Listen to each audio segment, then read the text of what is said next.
तो आज हम आप लोगों के लिए क्लास 12 फिजिक्स में प्रकाश लेंस मेकर के सूत्र का डेरिवेशन करेंगे। जैसा कि चित्र बना हुआ है और कुछ थोड़ा बहुत लिख भी दिया गया है। मान लीजिए कि एक पतला उत्तल लेंस कैपिटल एल वाल में रखा है तथा लेंस के पदार्थ का वाल के सापेक्ष अपवर्तनांक जो स्मॉल एन है, इसके दोनों ओर का माध्यम समान है। इसके दोनों पृष्ठ की वक्रता त्रिज्या क्रमशः R1 व R2 है। अब हम यहाँ पर लेंस के अपवर्तन के सूत्र से लिख लेंगे। पहले लेंस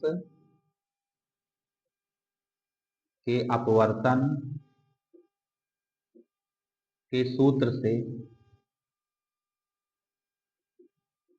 इसका फार्मूला क्या होता है, n upon v minus 1 upon u equal to n minus 1 by r से।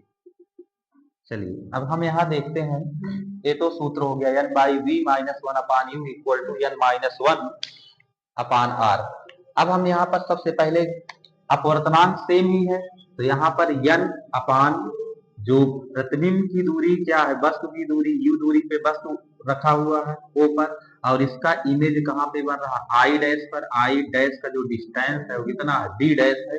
तो एन अपान वी के स्थान पे पहले प्रतिबिंब की स्थिति लिखेंगे, यानी वी डैश हो गया, माइनस 1 अपान वस्तु की दूरी क्या है, यू है, इक्वल टू एन माइनस 1 अपान क्या हो जाएगा, पहले पृष्ठ से ले रहे हैं तो वक्रता त्रिज्या R1, पहले पृष्ठ की वक्रता त्रिज्या R1 है इसलिए R1 लिख दिया। ये फर्स्ट इक्वेशन हो गया।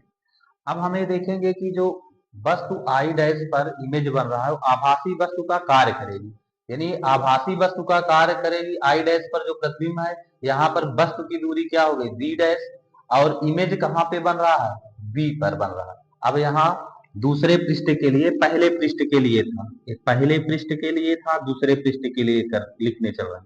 पहले पृष्ठ के लिए, दूसरे पृष्ठ के लिए, दूसरे पृष्ठ के लिए, तो यहाँ पर हम क्या होगा कि n के स्थान पे 1 बाई एन होगा, क्योंकि अपवर्तनांक की साइड से n था तो इस साइड से क्या हो जाएगा 1 बाई एन अपान जो v दूरी कितना प्रतिबिंब कहाँ पे बन रहा है, तो v पर बन रहा है, v लिख दिया गया, माइनस 1 अपान वस्तु की दूरी क्या हो जाएगी, v डैश माइनस टी, क्योंकि हम यहाँ ध्रुव से लेंगे, P2 वाला जो ध्रुव है इसके यहाँ से लेंगे तो मोटाई इसमें T दे दिया गया है, तो d डैश माइनस टी हो गया, equal to 1 by n minus 1 upon दूसरा पृष्ठ है तो R2 लिख लेंगे।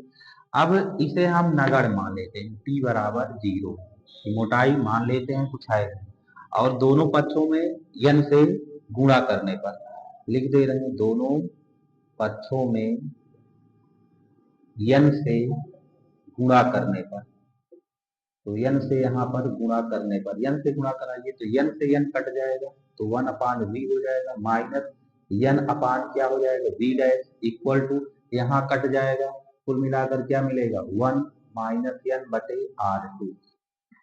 अगर n से यहाँ मल्टीप्लाई किया गया तो n से n कट गया, यहाँ n से 1 में मल्टीप्लाई करेंगे तो इतना हो जाएगा, t को 0 ही मान लिए छोड़ दिए तो v डैश हो गया बराबर, यहाँ n से गुणा कराएंगे तो यहाँ 1 होगा माइनस n, तो 1 माइनस n अपान R2। ये हो गया हमारा सेकेंड इक्वेशन। अब इक्वेशन नंबर 1 और 2 को ऐड कर लो, 1 प्लस 2 से, तो यहाँ मिलेगा क्या चीज की, n बाई, अब इधर कर दे रहे हैं 2 से, n by v dash minus 1 upon u plus 1 upon v minus 1 n upon v dash equal to n minus 1 by R1 plus 1 minus n by R2।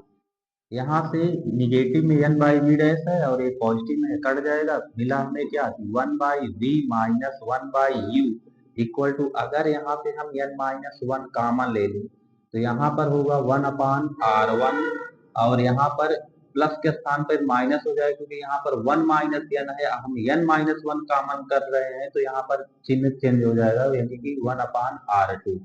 अब इसके स्थान पर हम लिख सकते हैं कि 1 by f equal to n minus 1 into 1 by R1 minus 1 by R2, यही लेंस मेकर का फार्मूला हुआ।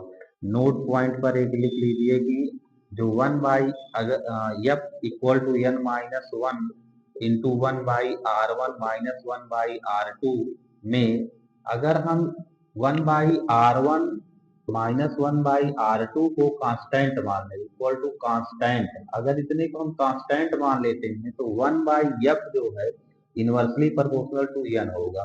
अर्थात यहाँ पे अगर हम f को बढ़ाएंगे तो n क्या हो जाएगा, कम हो जाएगा। अगर f को कम करेंगे तो n क्या हो जाएगा, ज्यादा हो जाएगा।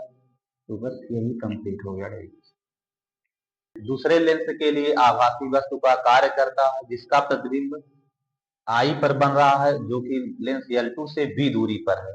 अब यहाँ पर लिख दिया गया है, जो इसमें मानना है कि माना दो पतले उत्तल लेंस L1 व L2 एक दूसरे के संपर्क में रखे गए हैं, जिनकी फोकस दूरियां क्रमशः F1 व F2 हैं। लेंस L1 के सामने U दूरी पर एक वस्तु रखी है जिसका प्रतिबिंब I डैश पर बनता है। तो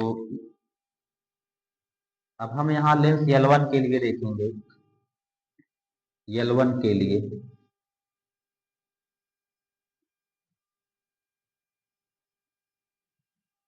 फार्मूला हम क्या पढ़े हैं कि लेंस का फोकस दूरी का फार्मूला होता है 1/f equal 1/b minus 1/u से।